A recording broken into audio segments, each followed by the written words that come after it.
We are now. Thank you. Nice. Thank All you, right. Rory. Thank you, Rory.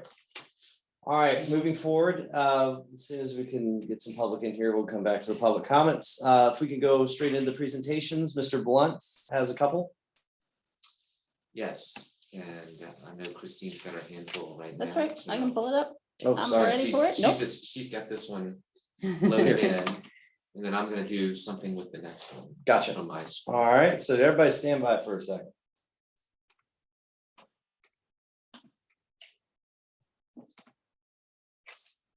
Can you all see the presentation? Great. Yes. Go ahead, David. And Let can me you know. all hear me okay? Yes. Okay, great, thank you.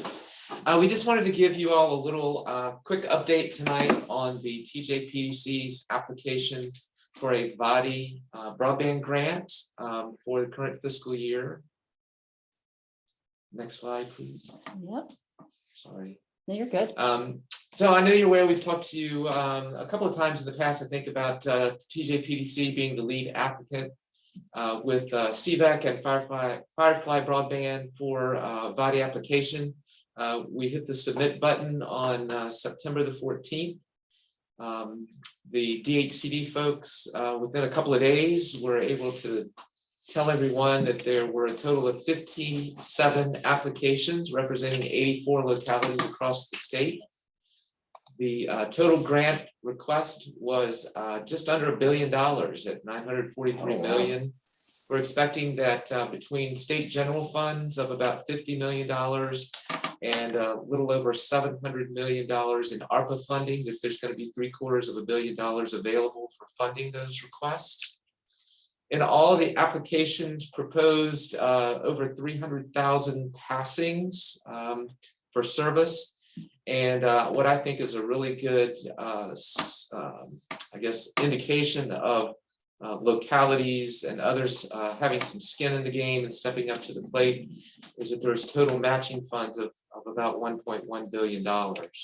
Where we are in the process right now is that DHCD, these applications are all posted online, so other service providers are able to see those applications to see what the projected service areas to be covered are. And then if they believe that they already have service or provide the opportunity for service in a particular area, then they can indicate that they want to challenge the application or that portion of the application. So challenges will be due on October 21st. Those applicants who have portions of their applications being challenged will be notified, and then I think there's probably around a November 20th or 21st deadline for the applicants to then respond to the challenge with any rebuttal information, I guess. And then it'll be hopefully another month or so before the end of the year, or certainly before the current governor leaves office in early January, that there would be announcements about the awards. Next slide.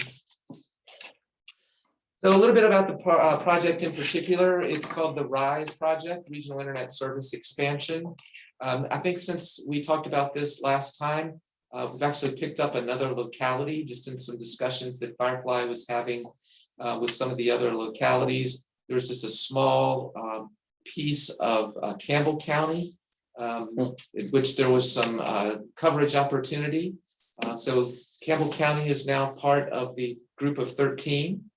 And of course, the applicant partners are CVEC and Firefly, Dominion Energy and Rappahannock Electric Co-op, and then just small, some small areas that will also involve both the Southside Electric Co-op and Appalachian Electric Power.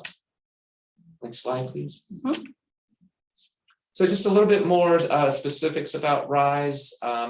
The application proposes putting 4,300 miles of fiber either in the air or underground, passing over 40,000 total locations. It's a $307.7 million project. And there's the breakdown of where the funding is going to come from. 85.9 million, almost 86 million is the request for VADI funding. Very fortunate that across the 12, 13 counties in the region or in the application area, $35.3 million in local matching funds were pledged. And then the private investment from the Firefly and the other service providers totals over $186 million. I think I've said before that, I think this is going to be a really competitive application. Two of the things that I think that body was really going to be looking for that this application has, and that's universal coverage, which the project is committed to, and also that it is regional in nature. So having 13 counties that touch 5 different planning district commissions, I think certainly qualifies as regional in nature. And also, you see, I didn't mention the percentage numbers in parentheses, but that 40,000 passings is about 13.3% of the total 300,000 passings that are proposed statewide. Yet we're only requesting about 9% of the total funding that is being asked for in body grants. I think it's also significant, and I'll put my VA PDC hat on for this one, that more than half of the 21 PDCs in Virginia are lead applicants for body grants. And you can see there are a couple of the PDCs that submitted more than one grant. The request from those PDC lead applicant grants was about 2/3 of the total request. And you can see that they also are leveraging a very good portion of the total amount of matching funds and proposing about 75% in those regional applications of the total number of passings that are being proposed. And I think the next slide is the last slide. So TJPDC's, just a little bit more about the role that TJPDC will play. Assuming that the grant is awarded in whole or in part, we will be administering the grant. We will be that link between the project and the folks at DHCD, the broadband team, folks at the state, and then of course handling all the financial and reporting aspects of the grant funding. We have included administrative expenses, and I can tell you that Firefly was very good to work with us in trying to come up with a figure and what we anticipate might be the workload and over what period of time. We're anticipating 42 months of work that would likely begin next spring once all the paperwork is done from the grant announcement being made the end of the year. And you'll see, and Christine will talk about it a little bit later on when she goes over the proposed budget. We've very conservatively estimated just over $100,000 in administrative expenses for the first year, fiscal year 23. So interestingly, the body grants typically are supposed to be an 18-month award to completion timeframe. So this project actually, because of the extensive nature of it, is requesting 3 years to do the project. So again, we're very hopeful that the grant will be funded as much in its entirety as possible, and that additional timeframe for getting the work done and getting everybody connected will be approved. So with that, I'd be glad to take any questions that you may have about the. So our VATI grant is how many million? The total for this is 307 million. 307 million. Well, the project is, The project. the is. grant I'm is, sorry, the grant is just shy of 86 million. 86 million. And that's for all the municipalities that we have mentioned prior. For the 13. Wow, Yes. that's a lot of money. Hey, David, Yes, sir. if my math is correct, our one grant covers 16% of the localities, or 16% of the actual 80. In other words, I did 16 counties. How many localities are there? The 84 localities you said covered? 95 counties. I did not do that one, Dale. So it's 16% of the counties, 13. Well, if we have 84, if there was 84, yeah, if you divide that by 16 over 84, it comes down to like 16%. So our grant covers 16% of the total number of localities, which is a pretty good percentage. I'm going to add that to my slide. Thank you. That's good observation. Great. Any other questions for Mr. Blunt at this time? Yeah, so I think I was reading just a couple weeks ago in the Virginia Mercury that the Rappahannock Electric Cooperative had kind of called off its broadband efforts as a result of that lawsuit by I think it was the Piedmont Environmental Council or their board member saying that the law that said you could use power line easements for broadband was taking. I think there was a ruling in that guy's favor.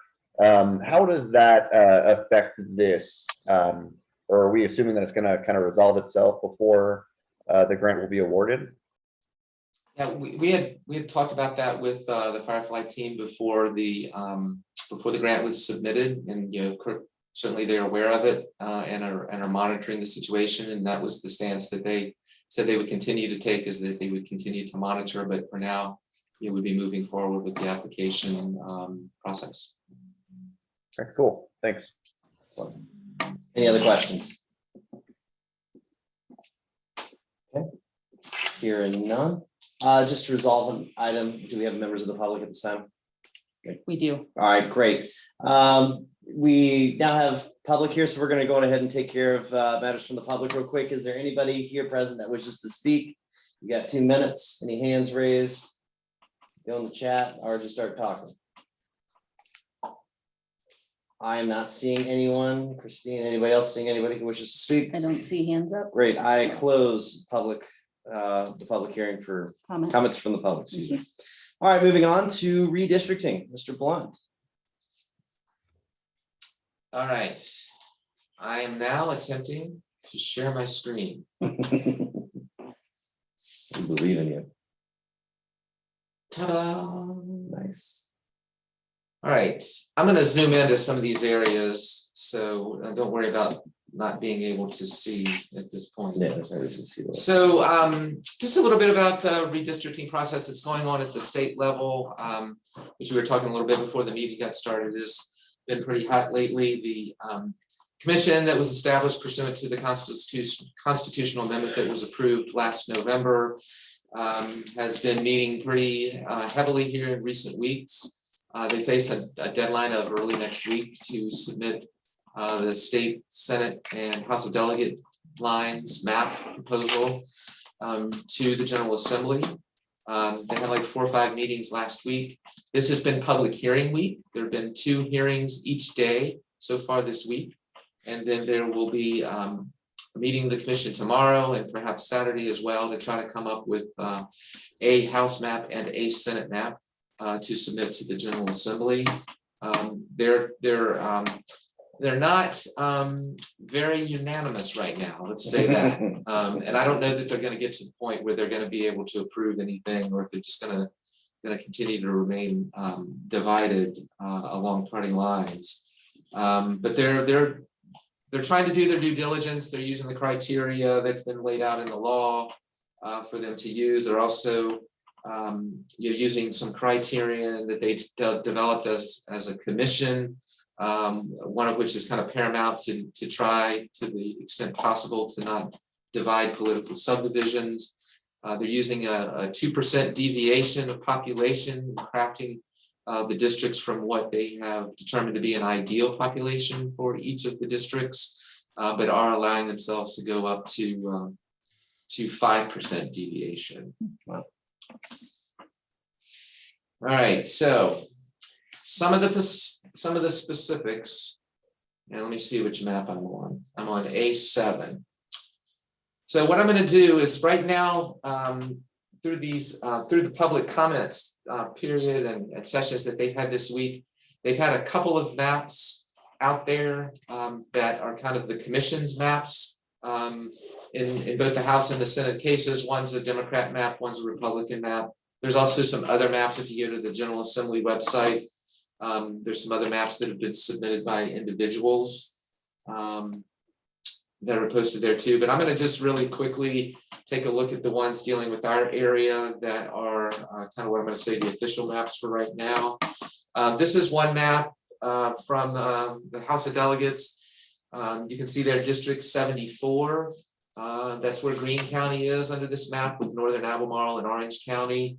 If you go down to 72, you see Louisa is included in 72 with part of, I guess, Goochland County, and on into Powhatan County, I guess that would be. 79, Fluvanna County, and some others, Buckingham and others to the south. 75 is Charlottesville and part of Albemarle, and then 76 Nelson is included with the rest of Albemarle and down through Amherst. So you can see you've got about, among our 6 TJPDC localities, you've got localities in 5 different House of Delegate districts under this proposed map.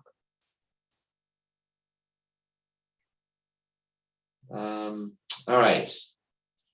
Now I'm going to try to, how am I going to do this? I don't know how that one's gonna survive. I don't know how any of them are going to survive. I need to get rid of this bar on the top so I can get back to the other page. Is it on in your Yes. other tab? Yeah, go up top, that to the Is left. that first tab where your other one is? Yeah, that one. Oh, yeah, there it is. Thank you. Sure. Okay, so that was A7. Here's another version. Hopefully. Mhm.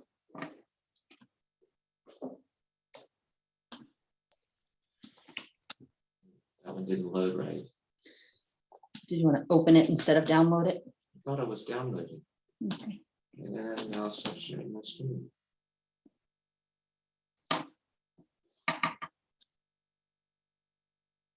All right, if you all bear with me, my apologies. No problem.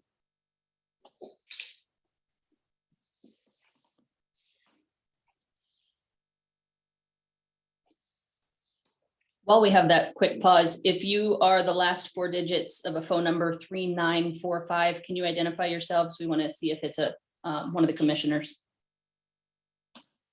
This is Tammy Purcell. I just couldn't get through on the video, so I just called in to listen to David's presentations.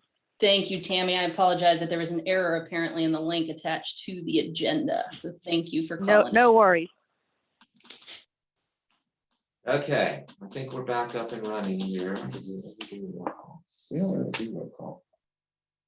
Cindy does it through the who logs in. Yeah.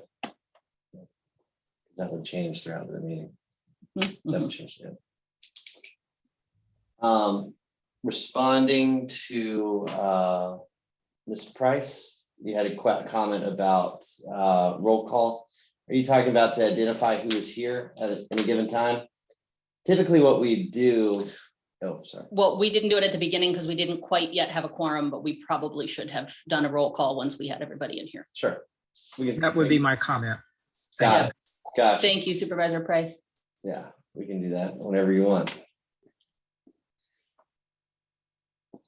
Well, we'll have one when we have a vote here soon too. Okay, our other map for the House of Delegates. Greene County again going with some folks to their west. Louisa County still with orange and Spotsylvania. You can see Albemarle is divided up a little bit differently. Instead of the city of Charlottesville and the kind of west of the city into Albemarle County being in a district, it's now portions of eastern, southeastern on Albemarle. It looks like maybe some of Ms. Price's district that would be with the city.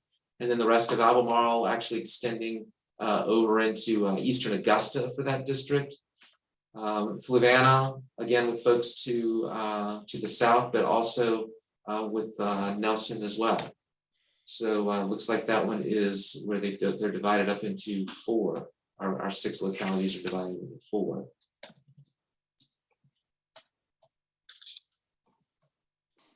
All right, so very quickly, we'll take a look at a couple of the Senate maps.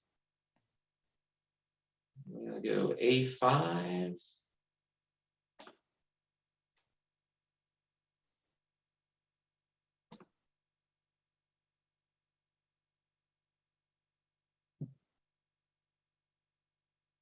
My apologies that this is kind of clunky. All right, so Senate's actually a little bit cleaner in my version, in my book. You can see here District 15 is Louisa, Orange, and Spotsylvania. Albemarle, Fluvanna, Nelson, and Buckingham, and the city of Charlottesville would all be together in this District 31. And Greene County would be in District 13 with a number of counties to its north. And that is for the Senate.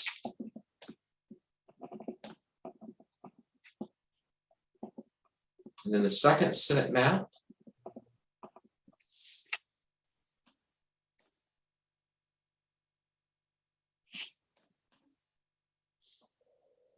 Otherwise known as B4. We're still going to go back to District 15. And we'll see under this map, District 15, fairly consistent here, Louisa, Orange, and Spotsylvania together. A little bit different here. Greene is now with Albemarle and Fluvanna and Buckingham, as well as the City of Charlottesville. And then Nelson County is paired with Augusta and some other counties across the mountain to the west.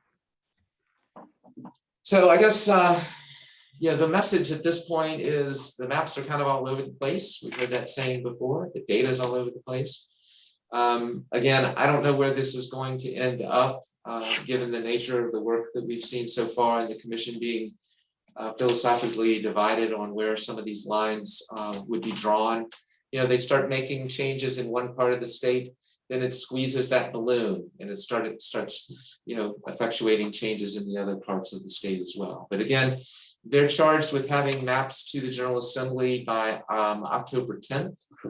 And then there are timelines that are laid out in the code by which the General Assembly has a certain amount of time to act on the maps once they're presented to them.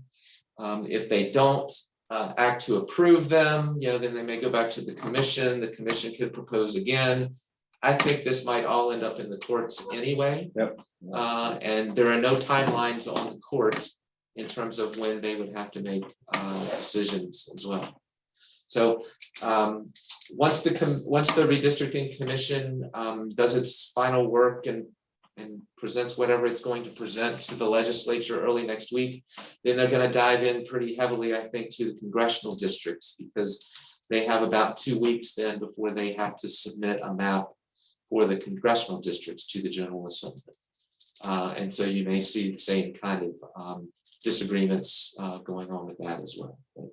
I didn't mention, I mentioned the percent deviation, but just so you have a feel for the size population wise of each of the districts. House districts ideal population is a little over 86,000 people per delegate per district.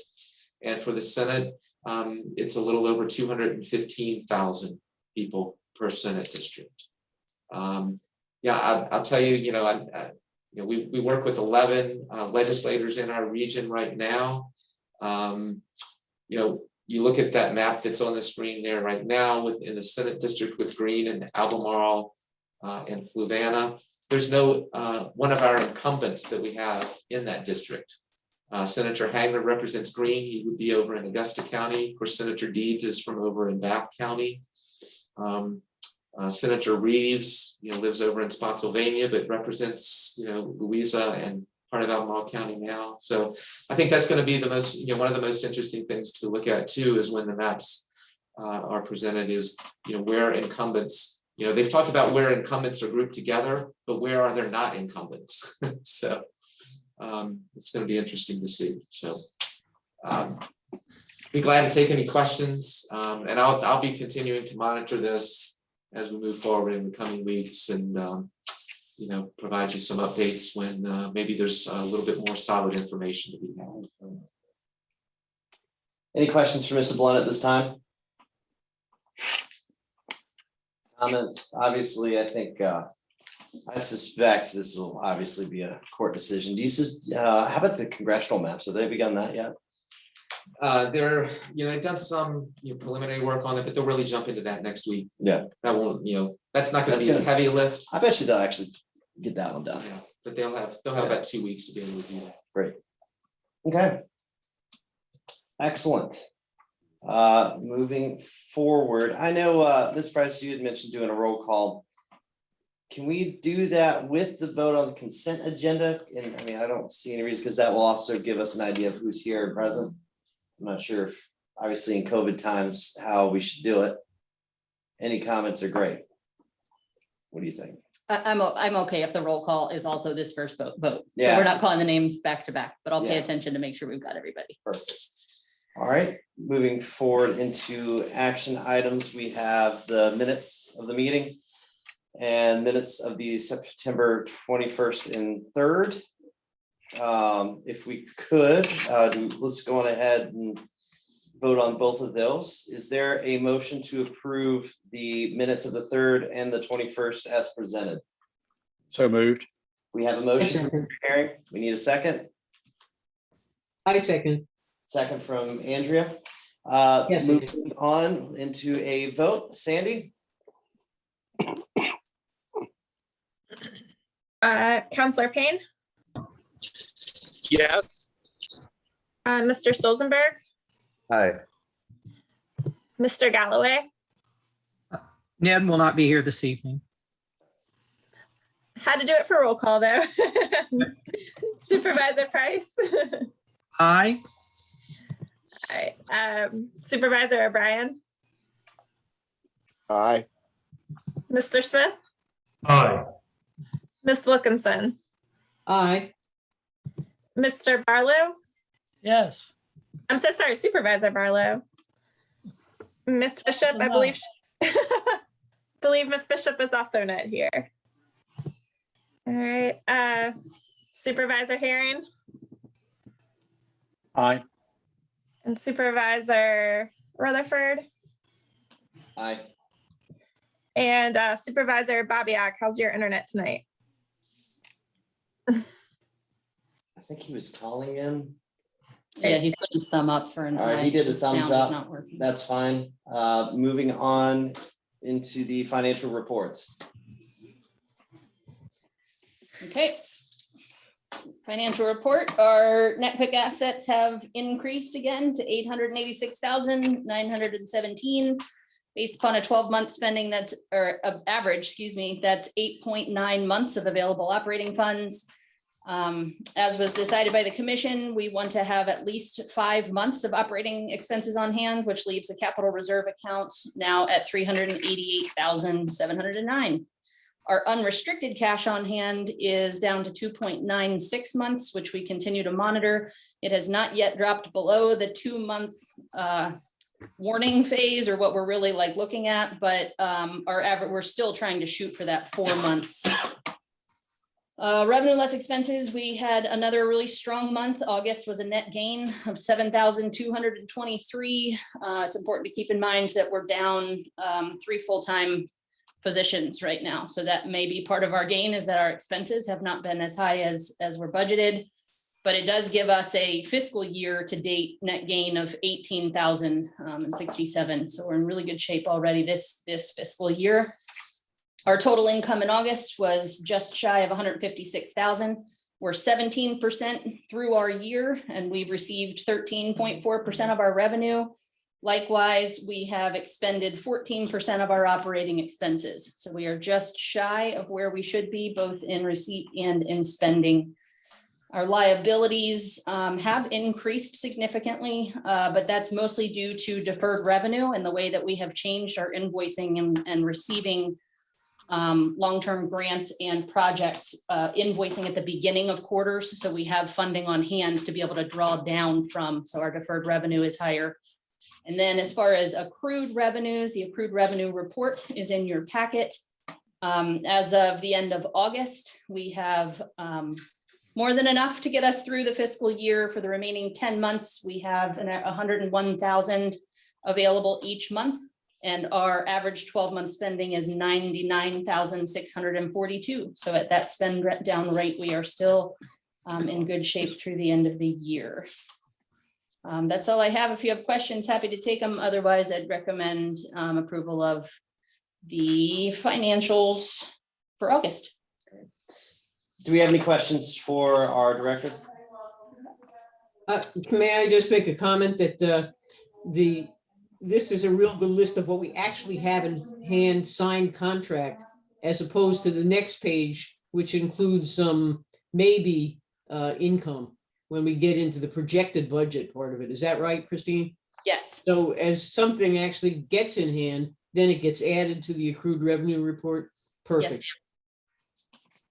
That the accrued revenue report is a dynamic report that every month we adjust as needed based on either additional grants received or, contract changes, amendments, anything like that. It's updated every month.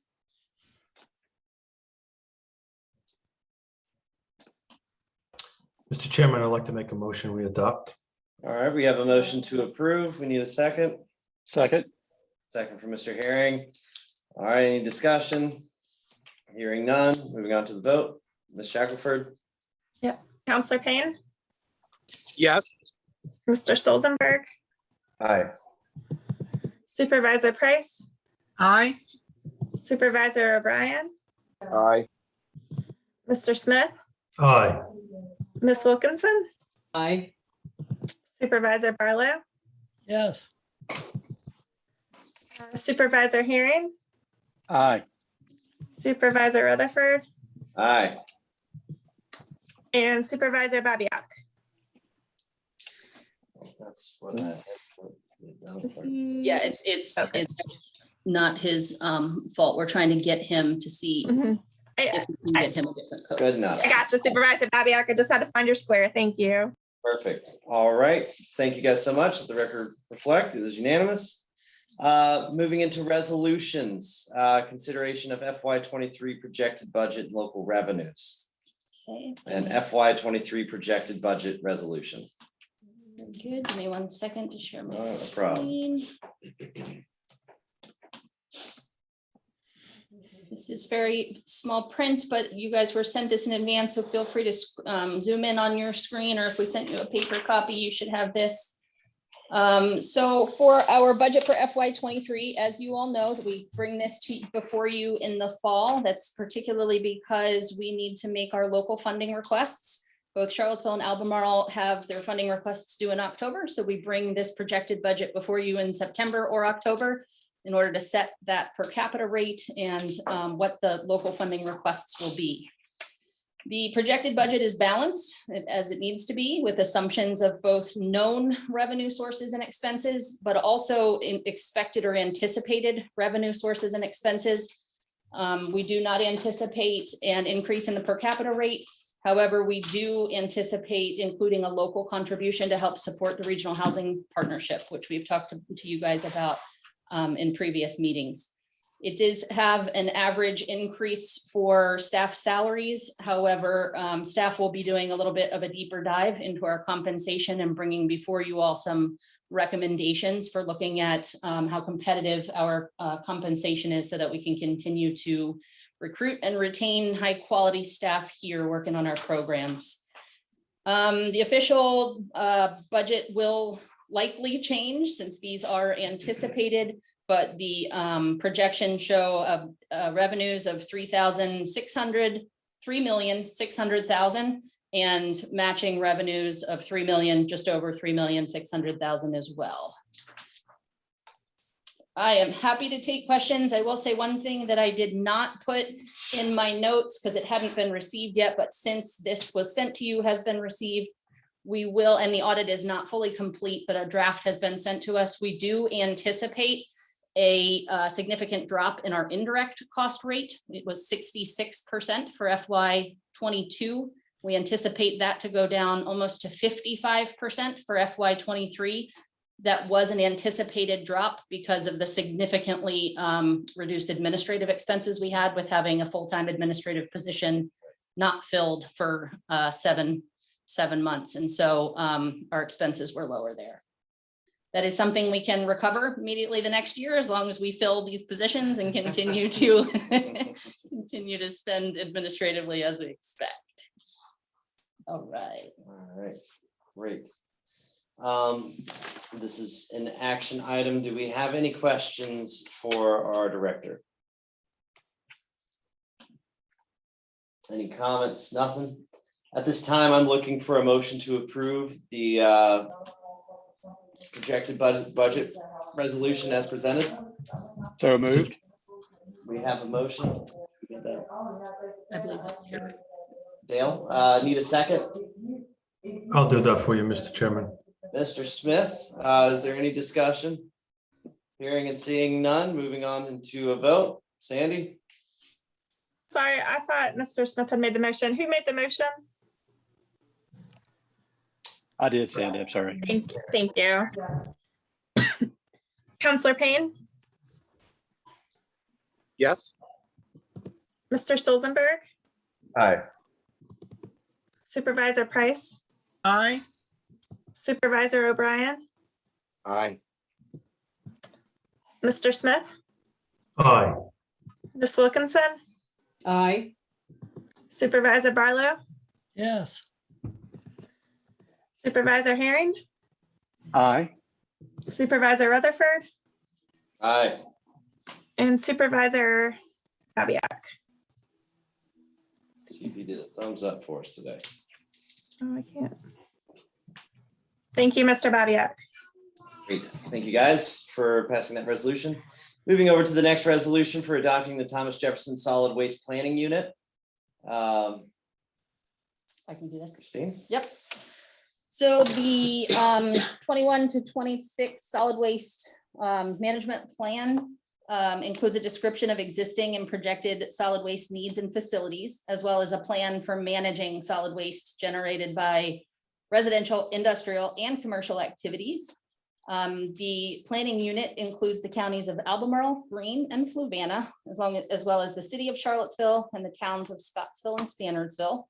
The plan as presented meets the DEQ, the Virginia Department of Environmental Quality's planning requirements by describing existing and proposed solid waste management systems that support the hierarchy of source reduction, reuse, recycling, resource recovery, incineration, and landfilling. The draft that we have before you today is not substantially different, substantively different from what we presented to you last month when Ms. Franklin was here to go through the solid waste plan. It does, however, have a couple of updates to some of the data. We're happy to take questions if you have them. Otherwise, we would recommend adopting the solid waste management plan as presented. Do we have any questions for our director? Hearing and seeing none, I'm looking for a motion to approve as presented. So moved. We have a motion from Ms. Price. We need a second. Second. Who was the second? I was. Stoltenberg. Oh, Rory, gotcha. All right, great. Thank you. Second from Mr. Rory. Any discussion? Hearing and seeing none, Ms. Shackelford? Counselor Payne, Yes. Mr. Stolzenberg, Aye. Supervisor Price, Aye. Supervisor O'Brien, Aye. Mr. Smith, Aye. Ms. Wilkinson, Aye. Supervisor Barlow, Yes. Supervisor Herring, Aye. Supervisor Rutherford, Aye. and Supervisor Babiak. Thank you. I gotcha. Great. Thank you so much. Well, we've done that. Moving on into the agenda. We have no new business. It's exciting in a way. Then after that, we have executive director's report. Christine? All right. A lot of quick updates for you all. It has been a very busy month since the last time we met prior to the special session. So I do want to give you some high-level updates on all of our programming. First and foremost is staffing update. We are still advertising for a full-time planner 1-2 and a full-time planner 3-4 transportation planner.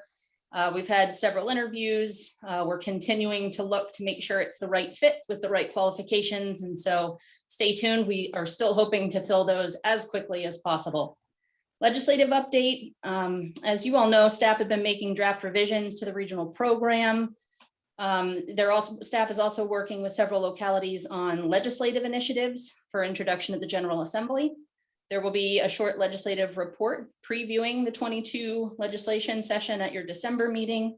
And further, staff will be analyzing state and local election results for the upcoming November elections, and we'll have information available at the November meeting with those updates. Our housing program has been very busy, so quick ones.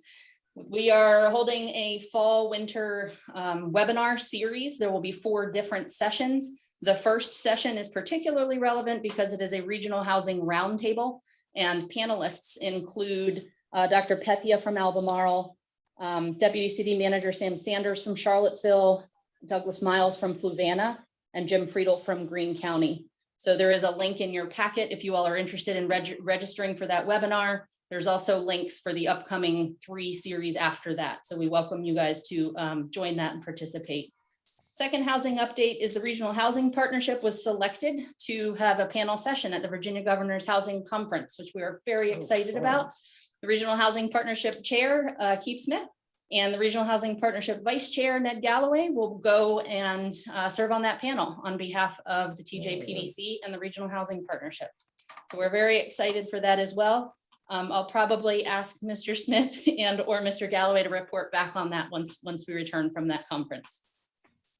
Third update for housing, the Virginia Housing PDC grant, the 2 million grant award. We've had some progress on that. We are in the process of developing and revising a proof of concept request so that we can put out, cast a wide net to see how many developers, nonprofit and or private or government are interested in pursuing a project with that funding.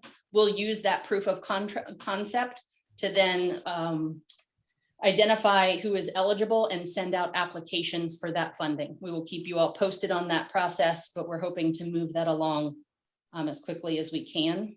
The final stages of the Virginia Eviction Reduction Pilot Planning Grant. It's the middle of October. It's called VERP. Middle of October, that planning grant will be completed. We will submit all of our plans that were developed with a stakeholder group as well as 2 different consultants. We'll submit all those to DHCD with the hopes of being able to apply for an implementation grant. The implementation grant is for funding in order to implement some of the ideas that the consultant suggested and the stakeholders approved for what would reduce evictions, particularly in our urban areas, but mostly Charlottesville and Albemarle for this pilot. So we are looking forward to being able to apply for that once DHCD shares the program guidelines and makes that an active application.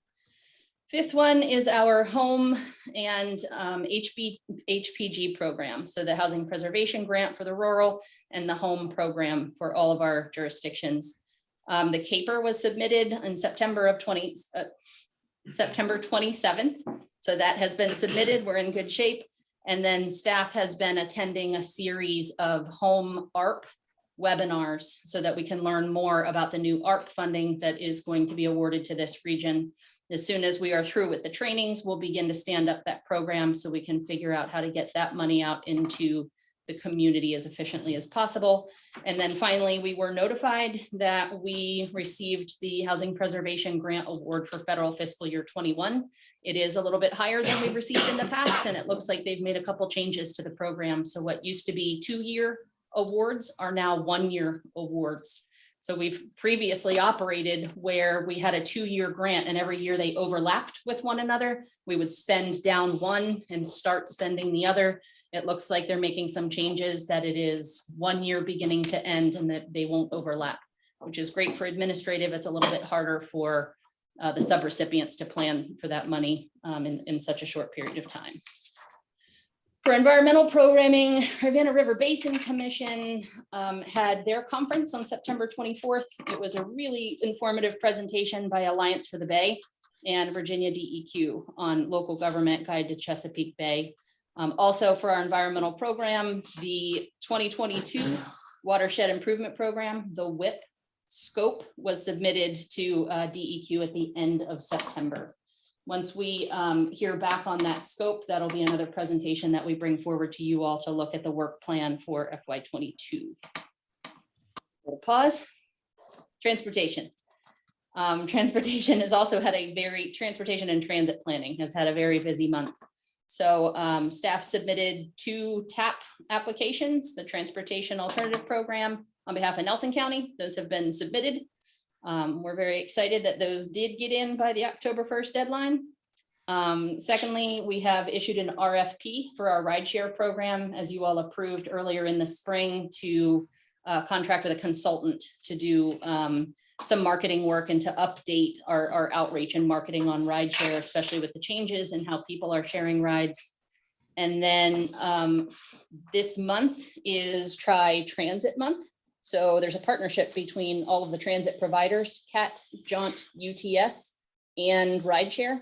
And it's mostly a promotional campaign to try to get people to try transit and to try a different mode of transportation than they're used to. And then staff and VDOT held our first meeting for the North 29 corridor study. It was very well attended. We got some great community participation and some really good feedback. There was about 60 people on the call. So we're moving forward with that project. And then finally, the 2 large transit grants, the Regional Transit Vision Plan. Their stakeholder meeting was today. We had about 40 people on that. We're really excited to move forward with that visioning process. That's a lot of updates. Next month, I'll try to narrow them down a little bit, but I did want to share that we have a small and mighty staff right now, but we are moving all of our projects ahead on schedule and are really excited about the progress with some of them and to be able to update you guys monthly. Excellent. Thank you That's all so I much, have. Christine. That's a lot of work already. So what, how many days in are you officially? I don't know. I haven't paused to count.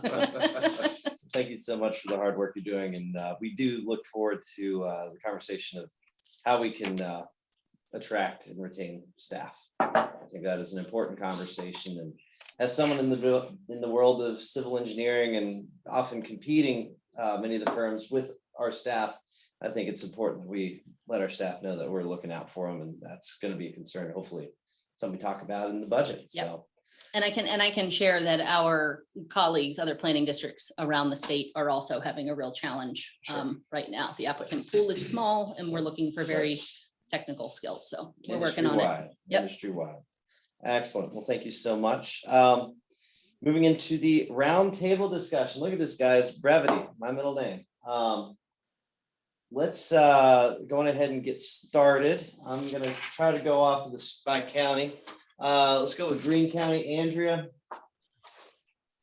I would say one thing, and it's an unfortunate designation for Greene County. I did attend that VDOT meeting on the 29 North plan. We were the only part of 29 North that had fatalities, and we had 3. Gotcha. Okay. Mr. Herring. Yes, currently, we recently had a meeting and a vote on short-term rentals. We had a SUP process which allowed short-term rentals in R1 zoning. And unfortunately, or fortunately, depends which side of the fence you were on, that was voted down after about, I think it's like 3 years of the process. It turned out that a lot of investors were beginning to buy properties in R1 zoning and communities, and that definitely created an issue for the homeowners in those areas. EMS facility will be dedicated sometime this month, so we have our first responders have moved into a new location, and they'll be dedicated sometime this month. And we are still going along with the battle between us and a water authority, RSA. And there's a local, an article in a local paper today concerning hydrants and lack of maintenance with the fire hydrants across Greene County. And that is a big safety concern for our community. And that's all I have right now, sir. Thank you. Thank you, Mr. Herring. Let's move over to Louisa. Mr. Barlow. We don't have anything really good going on. Looks like to me, every meeting we're dealing with mid-year appropriations that weren't expected, such as Sheriff's Department raises to keep up with other counties, the schools, of course. It just seems to be one thing after the other that wasn't budgeted for. And so now we're struggling with that, as well as we just lost our deputy county administrator. So we're looking to hire another one. And it just is not a lot good going on right now. I feel that. Man, be thinking about you, Louisa. Yeah. Is Bob able to talk, or is he just gonna can't be able to get on. That's okay. Bob, we'll give you extra time at the next meeting. How's that sound? Moving on into Albemarle County, Ms. Price. Thank you. We have really had a neat event yesterday where we pushed in a brand new fire truck at Station 16 Pantops, which is the second busiest area of the county. And we've worked really hard, Albemarle County Fire and Rescue. We've added 22 positions in the last year. Thankfully, we were able to get some grants to help with that. But it was really exciting day to bring in another fire truck. I mean, they cost nearly $1 million, and it was about 18 months of work. We're very thankful. A local family donated the land a couple of years ago for that station, and it's also going to help with Martha Jefferson Hospital because it's right up there. Our county staff is working on our comprehensive plan, as well as our county attorney working on our zoning ordinance. So between the two, we have quite the workload ahead of us going forward, but we think our county staff has got a real good plan for phasing that. It's going to take a little while to get it done. And of course, we still have master plan work that we're working on, and like everyone else with development, we've got those applications coming through. But also like other communities, we are facing loss of some critical people, primarily because of compensation packages from non-governmental entities that are extremely difficult for us to match. So we're expecting our county administration is going to conduct a thorough compensation review across the board. It has not been done in a while. And I would, just as one supervisor speaking, anticipating we're going to have to put some more money into our labor expenses in the county in order to avoid losing some of our better people. So that's the reality I think we're all facing right now. Thank you. And I would like to commend our executive director for a wonderful meeting. Really, the reports are great, and I thank you for all that you've done. Absolutely. Thank you. Absolutely. Okay, moving over to Fluvanna.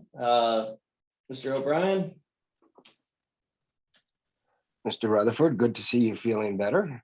Yes, I'm glad to not have the COVID. And I will echo Mrs. Price's comments on the executive director. I have to echo an awful lot of what has already been said. Just as Mr. Barlow said, because Louisa raised their pay rate for the sheriff's office, Fluvanna had to follow in turn as well too. Obviously, the sheriff's compensation, deputy compensation is an issue for many counties, as recruitment is continuously difficult, and certainly during COVID times they've faced frontline challenges as far as that goes.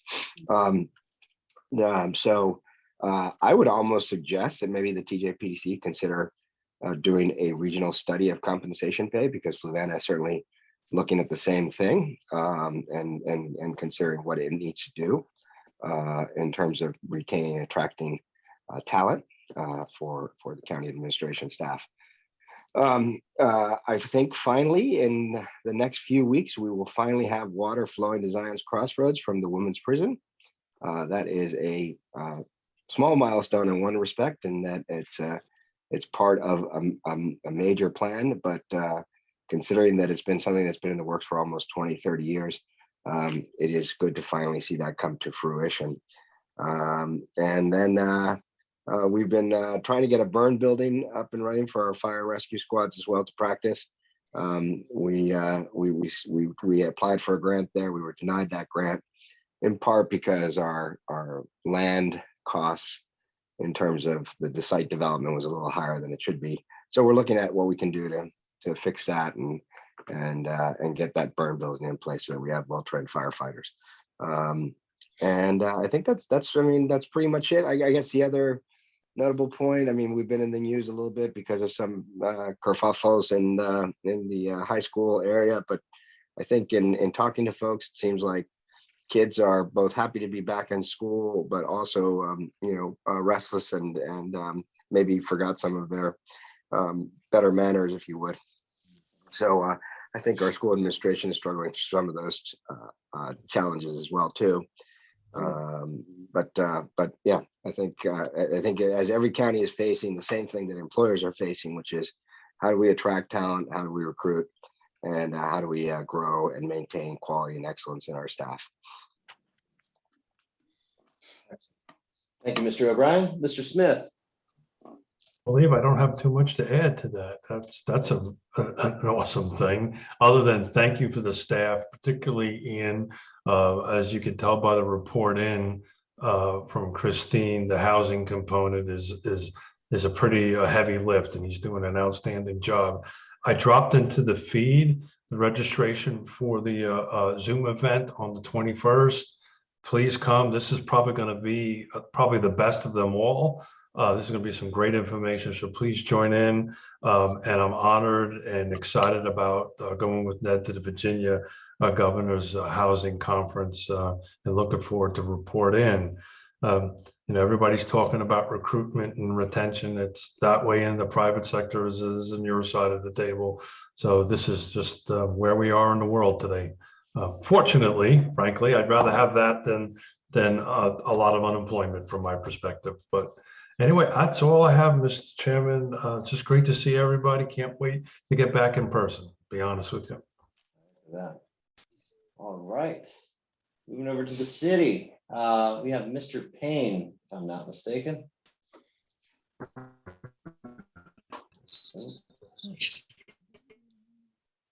Not sure if we can hear you. Can you hear me? Yes, we got you. Okay. Well, yeah, I'll just be brief. The city's moving forward with conceptual designs for school reconfiguration, which is a pretty massive project for us, about $75 million in the CIP. And we're really hoping and advocating for the General Assembly this session to include Charlottesville legislation increasing that goes directly to school infrastructure. And then, as we said last time, the comprehensive plan, land use map, zoning rewrite are still underway and still very major projects that we're hoping to finally make progress on. Excellent. Okay, right over. Mr. Stolzenberg. Yeah, those are the big things. We do have a new director of neighborhood development services, our planning department, James Freeze. He joined us from Massachusetts and started in the middle of last month. So next Tuesday, this coming Tuesday, is our Planning Commission public hearing on the comprehensive plan. So this has been a long time coming. We've been working on this comprehensive plan review since January of 2017. So it'll be good to see it finally get passed and finalized. And hopefully council will be passing it. I think they have a first hearing in November and then a final approval in their first meeting in December. So that should be a pretty big step for getting our zoning policies together. Following that will be our comprehensive rezoning, fully rewriting the zoning ordinance and changing our zoning map to match. So that is expected to take probably all of 2022, maybe into the beginning of 2023. That's all I got. Excellent. All right. Am I missing anybody? I don't think so. So we're getting down to Christine, you had something to add. Yes, I just wanted to add that Charlottesville City Council on Monday voted to approve extending their emergency ordinance due to the numbers for COVID still being at a risky level. And so just how that affects us here is we will continue to hold our public bodies, partnerships, commissions virtually to ensure that we are keeping it as safe as possible for people. But with that said, commissioners, you are always welcome to come here for our meetings. We will continue to hold them virtually, but we are also happy to have you in person and can definitely manage it in a hybrid sense. So Excellent. Thank you so much. Did you do it, Nelson? Did you do a report? Yeah, I was going to do that. Okay.